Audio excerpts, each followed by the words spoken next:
Hey, welcome back. Got another one for you today. This one, I'm doing a twofer because I'll have to compare these. But before I get into that, let's talk about what I'm going to be doing next. And I don't know exactly when I'm going to be doing that. And it may not be the very next video, maybe. I don't know. I'm still trying to put it together. I'm going to do a blind taste test of cast strength bourbons. And I'm going to be trying to pick that Bell mead out that I liked so much.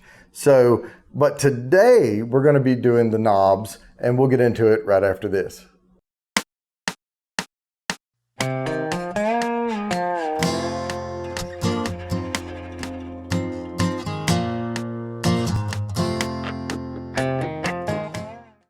All right. I know I've talked about Knob Creek before, and I really enjoy Knob Creek as what I call a good starter base bourbon. This one, I believe, is 9 years. I think it's the standard. I think the regular Knob Creek 100 is 9 years. But I picked up the Knob Creek 12. So it does have the age statement on it, age 12 years. And we're going to compare these. I'm not going to be doing the 120 with it. Because I did compare the 120 to the 100. I think the 120 got ahead of the 100. I think the higher proof brought out more notes. But let's get into tasting this one. So I'm going to pour the Knob Creek 12. First time the cork's been out. I did take the little wax off so I wouldn't fight it on camera. Again, I'm not going to pour you one today because I'm pouring two. For me to taste against each other. That was a nice little drop off the side. Oh goodness, this cork is in there pretty tight. All right, so let's get enough to taste. There we go. Now, first, I'm going to get some air in here, and we're going to look at the color on these. I would expect, if everything's equal, that this one should be a tiny bit darker, but it's not looking that way from just looking at the glasses from out here. But let's swirl a little air in them. No, they're pretty much very similar in color. I mean, almost identical in color. Yeah, they're almost exactly the same. But let's nose this thing and see what we get.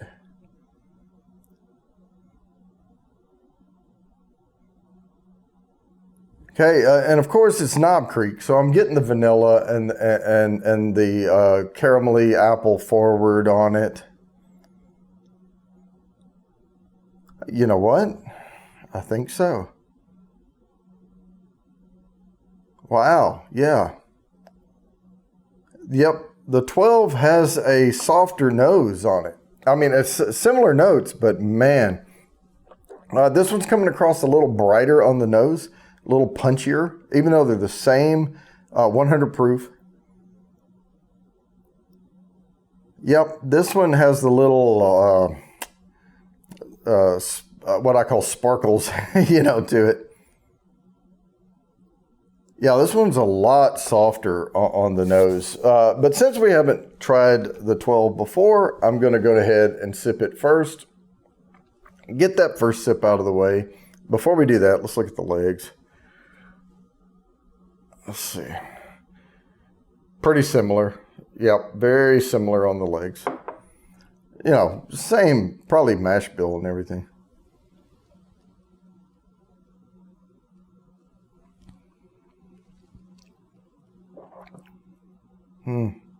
That is good. It's recognizable. It's Knob Creek. So, but, I'm going to try that one again. But I don't like to give too many notes on that first sip, and I am going to just wash these right over each other.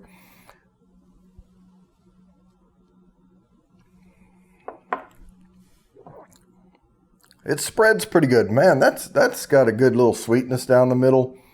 Little darker notes in there to it. But let me remind myself of regular Knob Creek. Haven't had it in a little while.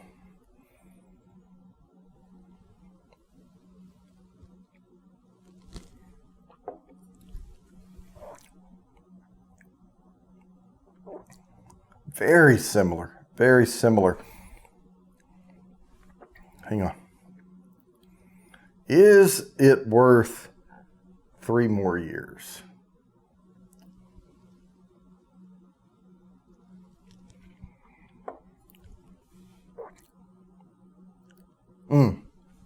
That is so subtle.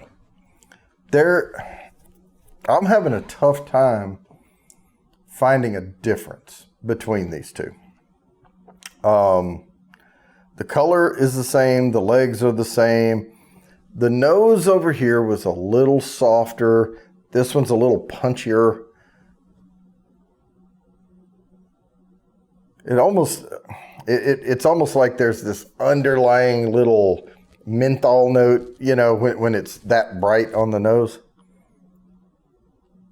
But I am getting the wood notes over there. You can pick the notes out of this one a lot easier because it's not as punchy. It's really soft.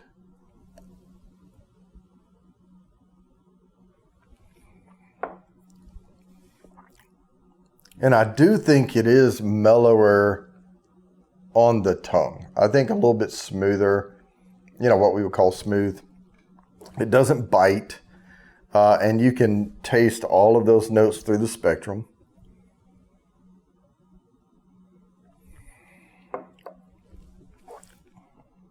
Yeah, it is. I mean, it's a very similar sweet note profile, but this one, I think this one tastes just a tiny bit more expensive, you know, if that makes sense. I mean, the care and the aging that went into it, and I don't remember how much these cost. So if you look at the Knob Creek 9 and the Knob Creek 12, from one day to another, I don't think you would be able to truly tell them apart. And if you're mixing bourbon, certainly don't even worry about this one. Just grab this. If you're making old fashions or even on ice, I think it wouldn't matter.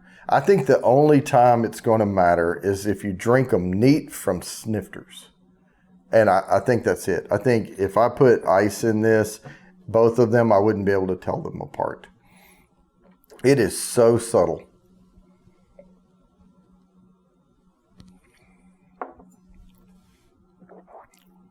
But from the snifter, this one's a little easier on the palate, gives up more notes on the nose.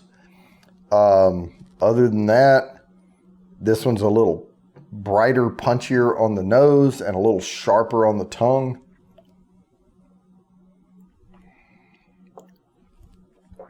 Yep, but very, very subtle. So if you're into drinking neat from a snifter, I would recommend Knob Creek 12 or even just find some other bourbons. But I think Knob Creek's great. I think it's great from a snifter. I like it. I enjoy it. You can see I've enjoyed a lot out of this bottle because it's just a fine, lower price bourbon that at the end of a long, hard day, you know, hey, I wouldn't mind having a little snifter and sit back and warm up the belly a little bit and calm down and relax and watch a little TV and all of that. I think this is great. I think this is a little tiny bit better. But again, if you're not drinking them straight neat from a snifter, don't spend the more money on it. All right. So with that, I'm going to go ahead and wrap this up. As always, please like and subscribe. Hit the bell down there for notifications. Share me out, and I promise I'll keep bringing you these videos.